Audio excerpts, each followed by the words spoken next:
tough fourth quarter, and one of the things that Coach Allen talked about when asked today about the offensive line, or even tonight about the offensive line, and that is it's individual battles. A better job by the line, not as a group, but the individuals winning individual battles against their defender. Yeah, I mean that's what this league has come to now. I mean, it's you look around the league and you got to go 5 for 5 in those battles, and I'm continuing to look at myself and how I can do a better job with the players and for the team, and myself and Coach Carberry, we spent a lot of time with the players, and we're just going to keep working. We're going to try to get better, and our goal is to get better each week as we continue to play and not take any steps back. Coach Marrone, people might ask you, what can you do to fix the line? You're not going out there and playing. I mean, you could point them in the right direction. You give them their assignment and all that, but they got to go out there and finish the deal. So how frustrating it is, okay, Coach Marrone, you're the coach. Well, what the hell are you going to do now? The offensive line has to play better. I've always looked at it ever since I've been in coaching, and I was fortunate to have a lot of great coaches that,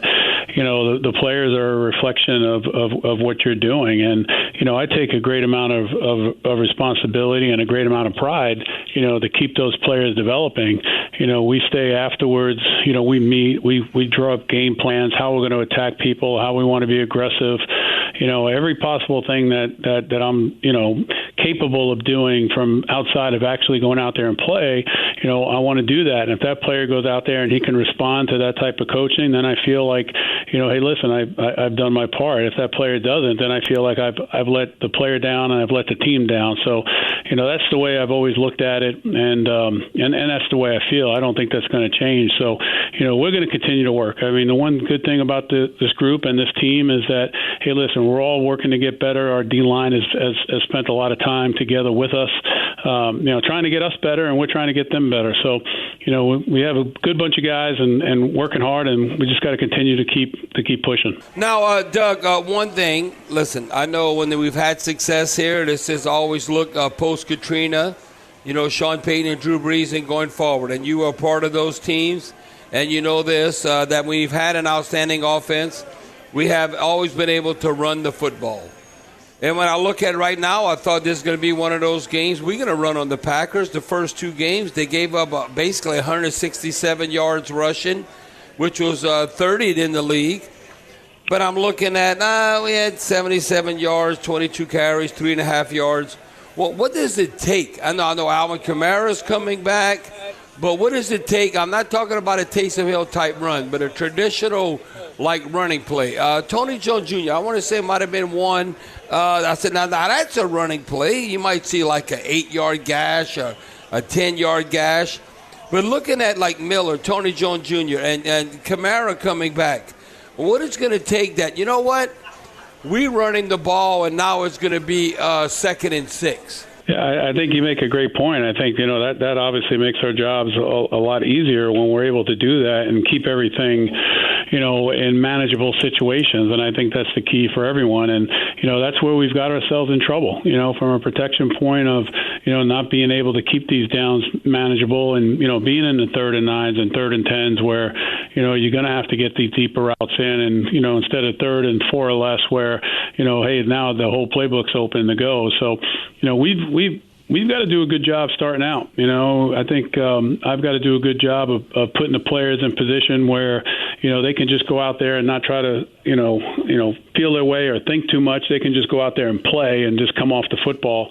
I think we've been, inconsistent, and, I take a deep look at myself in that, and that we just have to do a better job and be more consistent throughout the 4 quarters. The first 2 games we wound up ending up with the ball, in our hands and running, extremely tough and extremely hard and picking up those the yardage needed to win the game. And I think that, we've got to take that type of mindset that we had at the end of those 2 games, those first 2 games, and really, put it forth with the first play of the game and keep it consistent throughout the 4 quarters.